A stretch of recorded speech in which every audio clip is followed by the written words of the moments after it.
देव की जय पार्वती पति हर हर महादेव की जय गणपति गजानन राज की जय सरस्वती मात की जय रामचंद्र भगवान की जय।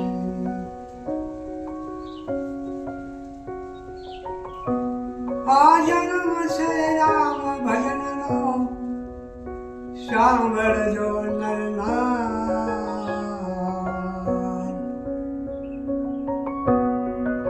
आ जन्म राम भजन चुकी गया तो होगत से अवतार। घटो घट में राम बोलते सांभळ जो नर नार।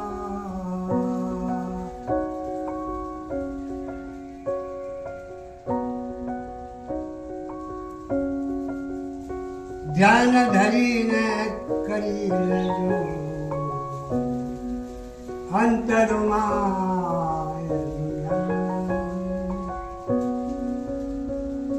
मात पिता कुटुंब कबीला कोई नाल संगार।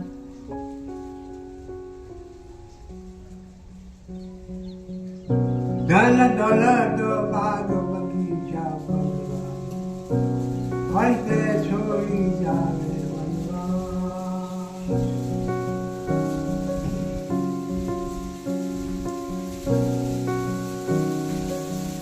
પાણી મૂળમાં હોય છે, પાણીની વરાળ બને, વરાળના વાદળા બને અને વાદળનું પાછું પાણી બને। એક જ ઈશ્વર સર્વત્ર અખિલ બ્રહ્માંડમાં વ્યાપક પામી ગયો છે। અષ્ટાવર જંગમ જળચર મનુષ્ય જાનવરો પ્રાણીઓ જળચરમાં મગરમચ્છ માછલાઓ કાજવા ભૂંડરના ખોડિયાને તમામની અંદર ભલે શરીરો અલગ અલગ ભગવાને બનાવેલા છે પણ અંદર ભીતર આત્મા એક જ છે। પરમાત્માને શોધ કરવા માટે માણસો ઘર બાર છોડીને જંગલો જાય છે, તપ કરે ઊંડા માથે નથી, દુનિયાના અસરતી ઋતુને હરફર કરે છે, કઈ નદીના સ્નાન કરે છે, કहीं નેમ વ્રત ઉપવાસ કરે છે, મંદિરો પૂજે છે, પણ ભગવાન કોઈને મળી શકતો નથી। કારણ કે ભગવાન તો નિરાકાર છે ને, નિરાકાર કોઈને દેખી શકાતો નથી અને એને જે સગુણ રૂપ ધારણ કર્યું સંસારમાં, ત્યારે સંસાર બન્યો છે। ત્યારે પરમાત્મા એમ કહે છે કે તમે મને શોધ કરવા માટે નીકળો છો દૂર દૂર ઘર બહાર છોડીને, એ તમારું અજ્ઞાન છે। તમારા અંદર બ્રહ્મનું તાળું જડેલું છે। જ્યાં સુધી સદગુરુના ચરણમાં ના તમે જાઓ ત્યાં સુધી તમારું બ્રહ્મનું તાળું ઉઘડતું નથી ને અજ્ઞાન અંધકાર મટતું નથી। જ્યારે અજ્ઞાન અંધકાર મટી જાય ત્યારે પોતાના આત્માનું દર્શન થાય છે। ત્યારે ઘટો ઘટમાં ગોવિંદ બિરાજે, તમે દૂર જઈને તમે શું કરવાનું?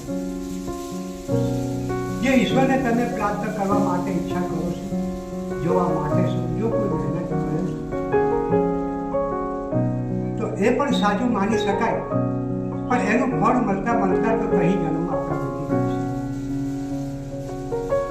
ત્યાં જો ફળને પ્રાપ્ત કરવા ઈચ્છા હોય તો પ્રથમ પહેલા માતા પિતાની સેવા કરો।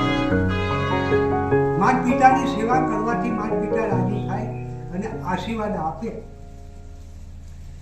તે પછી સાચા કોઈ સંત સદગુરુના દર્શન થાય અને સદગુરુના ચરણની અંદર તમે શીશ ઝુકાવો, સદગુરુના વચનનું તમે પાલન કરો તો તમને બ્રહ્માંડનું જ્ઞાન થાય। શરીરની અંદર તમારે અનેક ખનીજો ભરેલી છે, અનેક રત્નો ભરેલા છે, સોના ચાંદી હીરા મોતી ઝવેરી, હર કોઈ વસ્તુ તમારી પોતાની કદર છે. જે વસ્તુ બહાર છે તે વસ્તુ પરમાત્માએ અંદર બનાવેલી છે. કે સંતોએ કીધું છે કે જો બ્રહ્માંડે સોંપીને નિષ્કળ અને સકલ દેવ જગાએ ઈશ્વરે વસ્તુ સચી બનાવેલી છે. તો તમે જોવા માટે તમારી પોતાની કને જ બનાવી છે તેને તમે જોઈ શકો. તો જ એમ ગણવા જાય તો તમે આ સંસારમાંથી પાર થઈ શકો. જ્યારે પરમાત્માએ એમ ગણવા જાય તો એની પ્રતિમા બનાવી છે, એક સાકાર મૂર્તિ બનાવી છે, એમાં તમે ધ્યાન ધરો ત્યારે સદગુરુ તમારા માથા પર સ્થિર નથી, સતત નથી, અને સદગુરુનું જ્ઞાન નથી. જ્યારે તમે પૂજામાં બેહો છો પરમાત્માની, ત્યારે તમારું મન બહાર વિચરતું હોય છે. ત્યારે પૂજામાં તમે કઈ જન્મ બી એમ મને વિચારી શકો તો પણ તમે એનું ફળ પામી શકો એમ નથી. માટે પ્રથમ પહેલા સત્કર્મ કરતા પહેલા સત્કર્મના ચરણમાં જવું જોઈએ અને સદગુરુ પાસે જઈને તમારે નિયમિત આ જીવન તમારે વિતાવી લેવું. સદગુરુ એ પૂર્ણ બ્રહ્મનો અવતાર છે, જે નિર્ગુણ છે તે જ આ સગુણ છે. સગુણ છે જો કે લગભગ 84 યોનિની અંદર જેટલા જીવાત્માઓના શરીર છે એની અંદર પરમાત્માનો આત્મા એક અંશ ઈશ્વર રૂપ છે. પણ એમ બનવા જાય તો એમાં એટલું જ્ઞાન નથી. ત્યારે જે પૂર્ણ બ્રહ્મ અવિનાશી સનાતન તે જ એમ બનવા જાય તો સચરાચરમાં વ્યાપી રહ્યો છે આપણો. અને તેને તમે ઓળખવા માટે સદગુરુ પાસે જઈને તમે દીક્ષા લઈ અને એના વચન ઉપદેશનું પાલન કરો અને સદગુરુનું જ્ઞાન થાય ત્યારે તમને આ શરીરનું અને બહારનું જ્ઞાન થઈ જાય છે.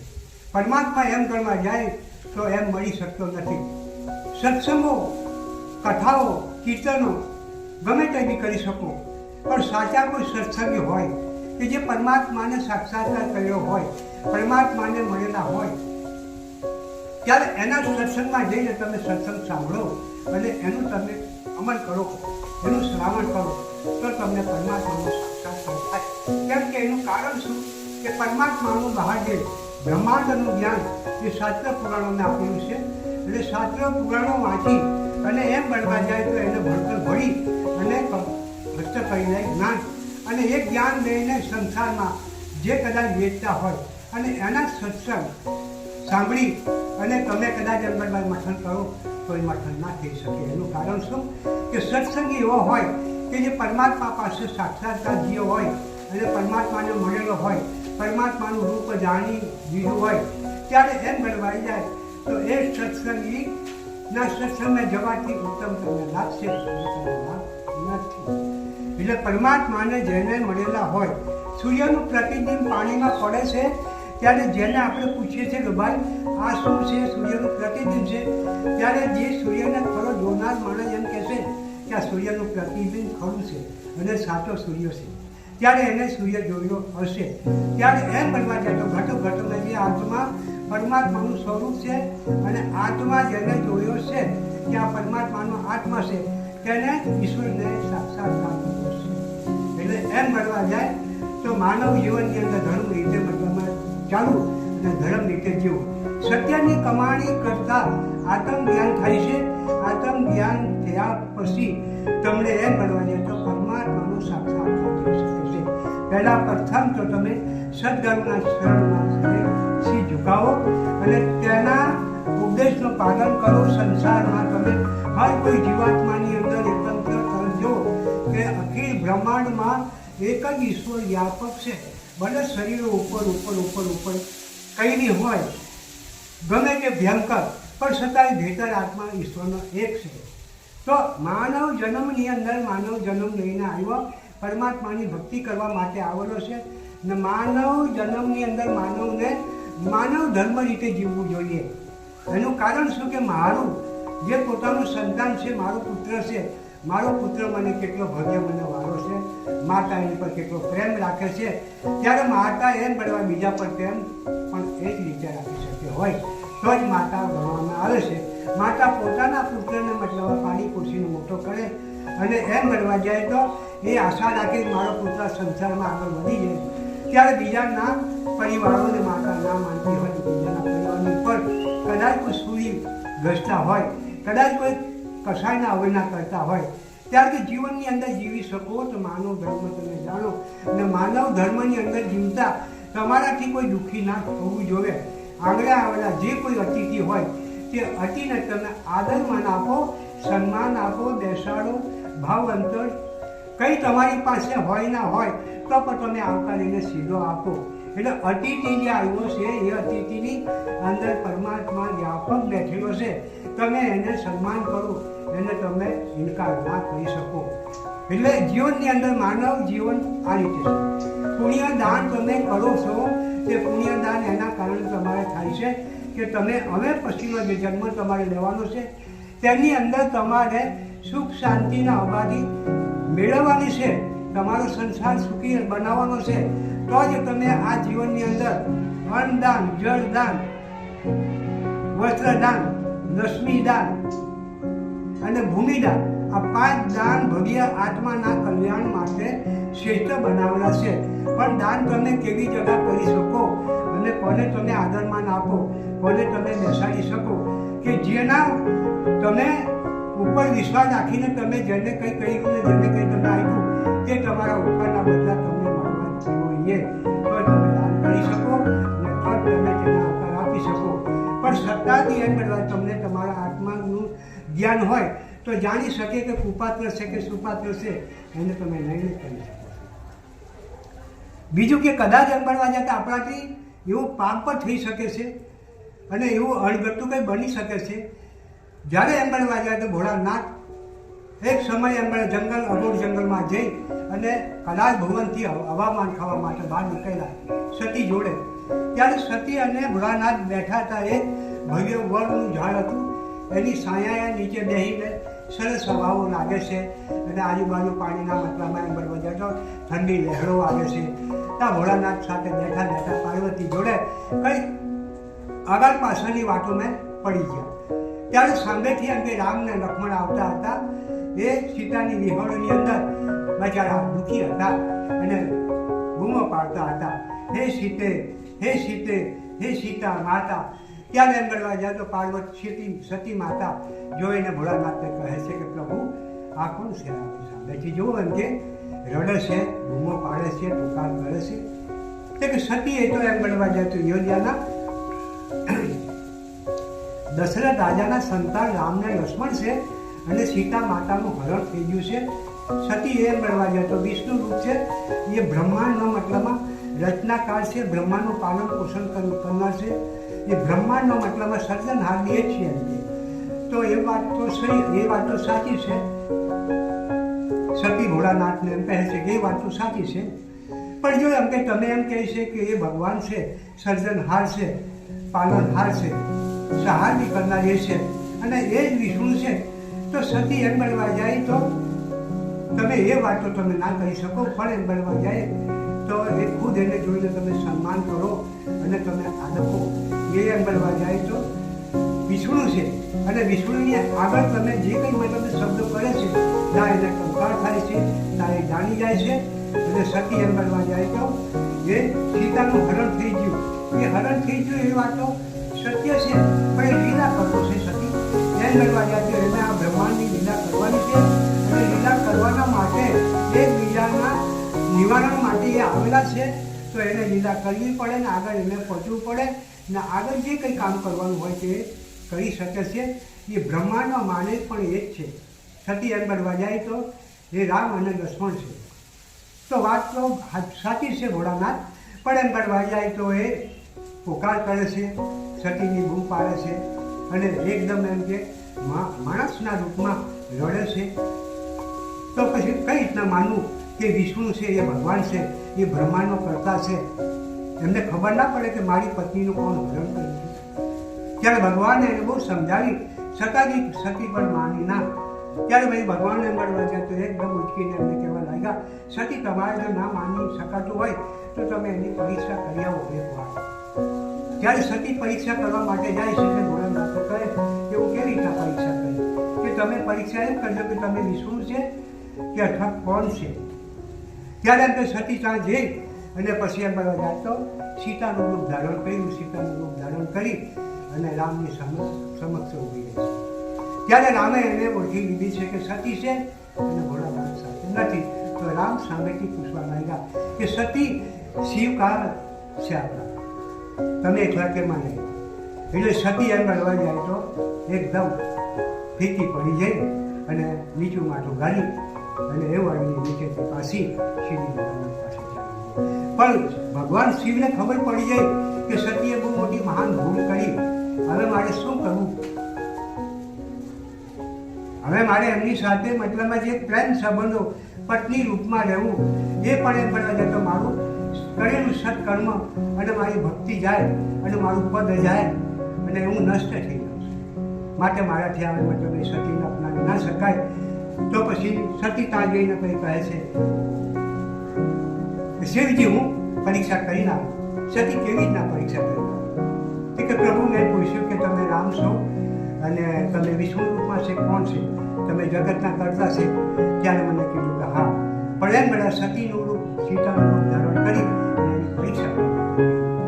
ત્યારે એમ બનવા જાય તો ભગવાન શિવે 87,000 વર્ષ સુધી સતીને ત્યાગ કરી દીધી. એટલે ભલે જુઓ કે એના સાથે મતલબ જે કુકર્મમાં સંબંધો ના બંધાયા હોય તો પણ એને પર પુરુષ પર ક્રૂરદ્રષ્ટિ કરી અને એમ ગણવા જાય તો સતીનું રૂપ ધારણ કરી, સીતાનું રૂપ ધારણ કરી અને એમની સાથે જે કંઈ વાતાવરણ કર્યો તો અવશ્ય મારો પોતાનો ધર્મ જીવો. એટલે અવશ્ય એમ બનવા જાય તો આજે પણ એમ બધા સ્ત્રીઓને સમજવા લાયક છે કે એક ક્રૂરદ્રષ્ટિ પર પુરુષના કર્યા પછી જો એનો પતિ એના સાથે જો પ્રેમ સંબંધો બાંધે તો અવશ્ય એનાથી જેટલું પુણ્ય થયેલું હોય, જેટલું સત્કર્મ થયેલું હોય એ બધું નષ્ટ થઈ જાય છે અને બીજા જન્મની અંદર ના મદદ થઈ જાય. બીજા જન્મની અંદર પુરુષ ના ગણી શકાય. ત્યારે કદાચ એમ બનવા જાય તો પર સ્ત્રી ગમે તેથી એમ બનવા જાય તો કદાચ પુરુષ સાથે કોઈ સાચા પ્રેમ સંબંધો બાંધે અને એના ધણીને ખબર ના પડે, એનો પતિ જો એની સાથે પ્રેમ રાખે તો અવશ્ય એમ બને એનું મદદ થઈ જાય છે. ત્યારે એમ બને પત્નીને કદાચ પોતાનો પતિ પરમેશ્વર રૂપ માનીને એમ બનવા જતો પતિને છે. પતિ એ પરમેશ્વર છે. પત્ની કરવા માટેનું સ્થાન ગણવા જાય તો પતિ છે. શિષ્યને કરવા માટેનું મુખ્ય સ્થાન સદગુરુ છે. ત્યારે પુત્રને કરવા માટેનું મુખ્ય સ્થાન પિતા છે. એટલે આ રીતે મતલબ એમ બનવા જીવનની અંદર માનવ જીવન આ રીતે ગુજારવું જોઈએ, ચાલવું જોઈએ. અને અવશ્ય એમ બનવા જાય તો આપણા ઘરની અંદર જે કંઈ મતલબમાં એમ બનવા જાય તો મળતું હોય, જે કંઈ આપણે જે કદાચ મેળવ્યું હોય તે આપણા પૂર્વજન્મના પારક કર્મથી આપણને મળ્યું અને તેની અંદર આપણે રાજી રહી એટલે સાંજે સવારે 2 ટાઈમ પરમાત્માની ભક્તિમાં લીન રહેવું જોઈએ. જે ઘરમાં પરમાત્માનો દીવો નથી, જે ઘરમાં પરમાત્માની પૂજા નથી, જે ઘરમાં અન્નદાન નથી તે ઘર નથી, સ્મશાન સમાન છે. એટલે પરમાત્માનો દીવો અવશ્ય પ્રગટવો જોઈએ અને ચેતવો જોઈએ, સન્માન કરવું જોઈએ, ભગવાનની પ્રતિમા હોવી જોઈએ અને પરમાત્માનું નામ મતલબમાં લેવાતું હોય દિવસની અંદરથી તો એ ઘર દેવતાનું છે અને એ ઘર અંતે મતલબમાં સ્વર્ગનું સુખ જ્યાં ભોગવાય છે તે જ એ ઘરમાં સ્વર્ગનું સુખ ભોગવાય છે. જ્યારે પત્ની પોતાના પતિ કદાચ અધવચ મૂકીને કદાચ 1-2 સંતાન મૂકીને જતા રહે. પહેલાના જમાનાની અંદર આવું હતું કે જ્યારે પત્ની પછાડી પતિ મળે છે અને પતિ પછાડી પત્ની મરીને સતી બને છે. ત્યારે પણ હવે પછીના યુગો પછી આવું નિર્ણય કર્યું કે જ્યારે 1-2 સંતાન મૂકીને પોતાનો ધણી મરી ગયો હોય, પત્નીને મળવા જાય તો મૂકીને તો પછી એમ મળવા જાય તો પત્ની પણ એના સાથે સતી થઈ જાય તો ભાઈ સંતાનને જીવવું કયા આધારે, એનો આધાર કોણ, એને કોણ મોટા કરી શકે? એટલે જે માતા પિતા જે એમને જે સેવતા હતા, એને ચાહતા હતા એવા કોઈ બીજા ના ચાહી શકે. તો એના કારણે એ પત્નીને સતી થવાનું નથી પણ એને જીવવાનું છે. એના જેટલો મતલબમાં સમય હતો એટલે પતિની સાથે રહી શકે. પૂર્વજન્મના કોઈ એવા કર્મથી કદાચ આટલો મતલબમાં સમય એની સાથે રહી શક્યા તો પછી એમ ગણો એ પત્નીને આખું જીવન પતિના વિયોગમાં વિતાવી દેવું જોઈએ અને જે કંઈ ધર્મ રીતે મતલબ બનતું હોય ખાઈ પીને રંગરાજ કરી અને પોતાનો પતિ છે એવી રીતના પત્નીને જીવવું જોઈએ. તો એ પત્ની બીજા અવતારમાં સતી બને અને પોતાનો પતિ એને મળી શકે છે. જ્યારે એમ બનવા જાય તો રામ પોતે એમ બનવા જન્મ લેનારા બ્રહ્માંડની અંદર વિશ્વ કરતા છે, જે સત્પુરુષ છે, અકેલા છે, જેની પાછળ કોઈ નથી, જેના માતા નથી, પિતા નથી, ભાઈ નથી, બેન નથી, પરિવાર નથી, પુત્ર નથી, જેનું કોઈ સગું નથી, તે જ પરિવાર, તે જ પરમાત્મા આજે કૌશલ્યના સંતાન બનીને આવે છે અને કૌશલ્યના દશરથ એને આશીર્વાદ આપે છે.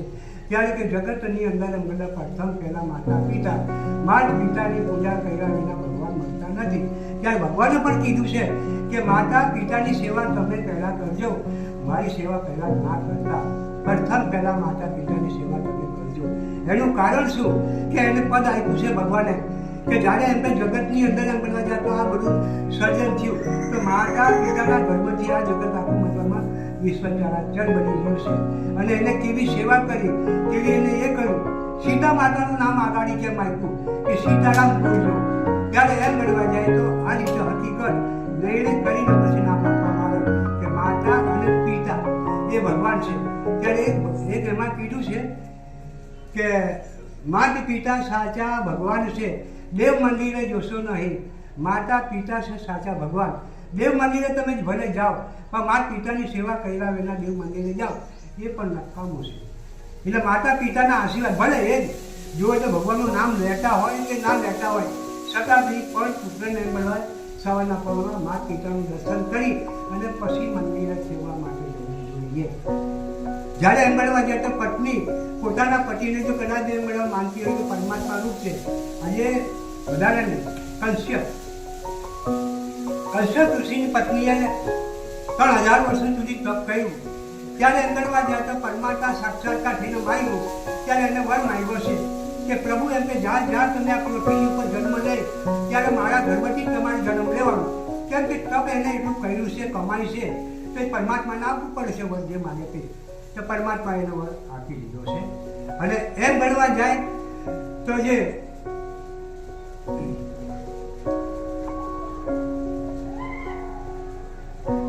મા સતી અનસુયા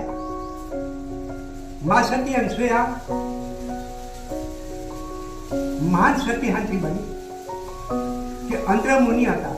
એ અંદ્રમુનિની પત્ની મા સતી અનસુયા જ્યારે એના પતિનું મતલબમાં શરીર પર ના હતું સારું, દર્દી હતું, લોહી લુહાણ એનું ચાલતું હતું.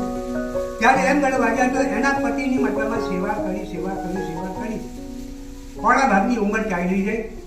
પતિને નવડાવે, ધોવડાવે, કઈ બી લોહી લુહાણ ગમે તે રીતે સાફ સફાઈ કરે છે, બધી સેવા એ પત્ની કરે છે.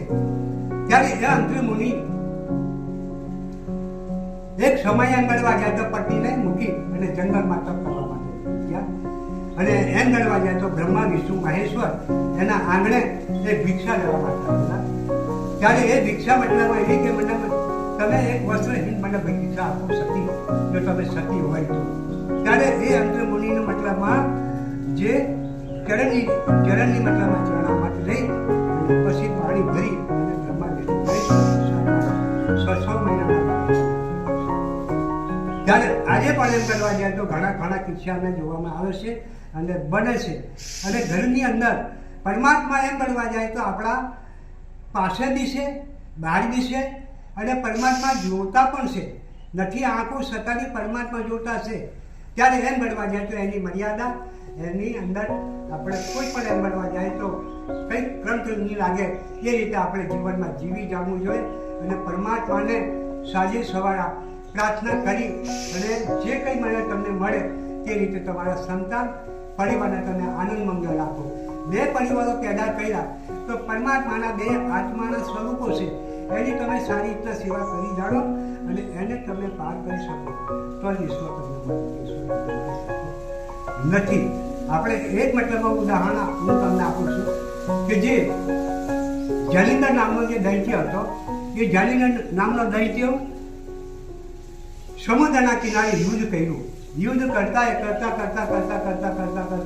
3000 વર્ષો નીકળી ગયા. બ્રહ્મા પણ યુદ્ધ કરી શક્યા, વિષ્ણુ પર કરી શક્યા. છેવટે એમ કરવાનું મહાદેવ પણ એમ કરતા કે લાવો એટલે મારી નાખું.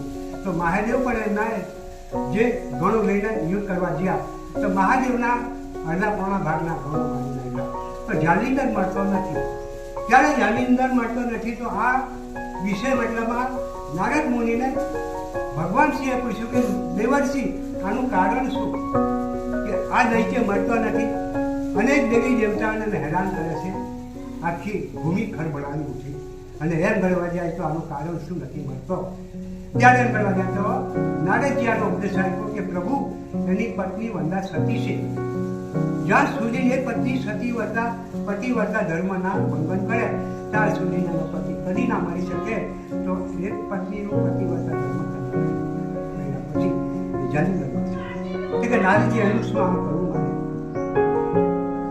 કે તમે જાઓ કદાચ એમ ગણવા જાય તો પતિવ્રતા ધર્મ એ બંધાનો નાશ તમે કરો, તમે કેમ મારું કામ નહીં કરો. અને પ્રભુ હું તો બ્રહ્મચારી છું, ત્રિકાળ જ્ઞાની છું અને એમ ગણવા જાય તો આખા બ્રહ્માંડમાં મારી વાતો ફેલાવી છે કે નારદજી બ્રહ્મચારી છે તો મને તમે આ કામ કેમ ભાવો કે મને માર્ગદર્શન બતાવો કે આ કામ વિષ્ણુ કરશે મારા પિતા.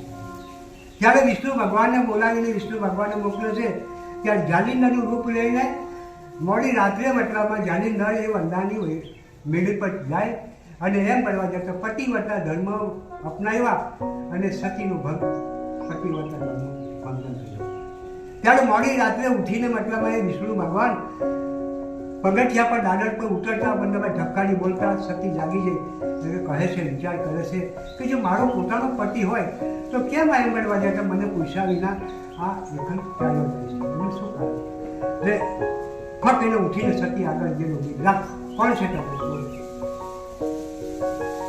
કે સતી હું વિષ્ણુ છે કે તમે કેમ આવું ભ્રષ્ટાચારી કામ કર્યું, મારું પતિવ્રતા ધર્મ તમે કે સતી એમ ગણવા જાય તો મારી ભૂલ નથી પણ એમ કે તમારા ધણીની ભૂલ છે. કેમ કરવા મારા ધણીની શું ભૂલ કે તમારો ધણી અત્યાચાર કરતો છે અને અધર્મની ઉપર ચાલતો છે, લાખો જીવોનો નાશ કરી નાખ્યો. એટલે એમ ગણવા જાય તો દેવી દેવતાઓ બધા કંટાળી કે સતી હું વિષ્ણુ છે કે તમે કેમ આવું ભ્રષ્ટાચારી કામ કર્યું, મારું પતિવ્રતા ધર્મ તમે કે સતી એમ ગણવા જાય તો મારી ભૂલ નથી પણ એમ કે તમારા ધણીની ભૂલ છે. કેમ કરવા મારા ધણીની શું ભૂલ કે તમારો ધણી અત્યાચાર કરતો છે અને અધર્મની ઉપર ચાલતો છે, લાખો જીવોનો નાશ કરી નાખ્યો. એટલે એમ ગણવા જાય તો દેવી દેવતાઓ બધા કંટાળી ગયા છે. એ અધર્મના કારણે મેં તમારા પતિને મારવા માટે મેં તમારું પતિવ્રતા ધર્મ. ત્યારે એમ ગણવા જાય તો વંદા કહે છે કે જો મારા પતિનું તે જો કદાચ એમ ગણવા જાય તો મૃત્યુ કરાયું છે, મારું પતિવ્રતા ધર્મ નષ્ટ કરાયો છે. ત્યારે એમ કે ત્રેતા યુગની અંદર મારો ધણી તમારી પત્નીને જે ઘડી પણ મારું પતિવ્રતા ધર્મ ખંડિત કર્યું તેમ તમારે પણ એમ તમારી પત્નીને એમ કરવા જાય તો પત્ની અને પતિને જીવનની અંદર જીવવું જોઈએ અને ચાલવું જોઈએ. પતિ જો કદાચ બહાર ગયો હોય ગમે ત્યાં તો પણ એમ બનવા જાય તો એ આવવાની રાહ જોવે, મન એના અંદર લગાડી શકે. ભલે હજારો માણાની હજારો દુશ્મની અંદર એ ઘેરા જાય તો પણ એમ બનવા જાય તો સતી આ સત તોડતી નથી તો એનો પતિ હજારો દુશ્મનના પંજા પેટી બની ત્યારે એમ બનવા જાય તો પત્ની અને પતિને અને પુત્રથી જેને મળવા જાય તો એક શબ્દના મતલબમાં ટંકાથી આખું યોજ્યા ગામ થઈ ગયું, રાજ થઈ ગયું અને 14 વર્ષો વનમાં ચાલ્યા ગયા. ત્યારે એમ મળવા જાય કે પુત્ર મળે તો રામ જેવો, પત્ની મળે તો સીતા જેવી અને પિતા મળે તો દશરથ જેવો, મા મળે તો કૌશલ્યા જેવી, ભાઈ મળે તો ભરત શત્રુ જેવો. આજે એમ મળવા જાય તો શું ચાલી રહ્યું છે અને શું થઈ રહ્યું છે એ આપણે જોઈ અને બહુ મોટો એમ બધા વિચાર કરીએ અને આપણે ખુદ દુનિયા ચાલે રીતે નથી ચાલવાનું, આપણે આપણી રીતે ચાલી અને આપણું જીવન આપણે મતલબમાં વિતાવી શકો. અને કદાચ એમ બનવા જાય તો બને તો કદાચ આપણા શરણમાં જે આવે એને કદાચ માર્ગદર્શન આપણે આપી નહીં શકીએ છીએ. બોલો સતગુરુ દેવ કી જય.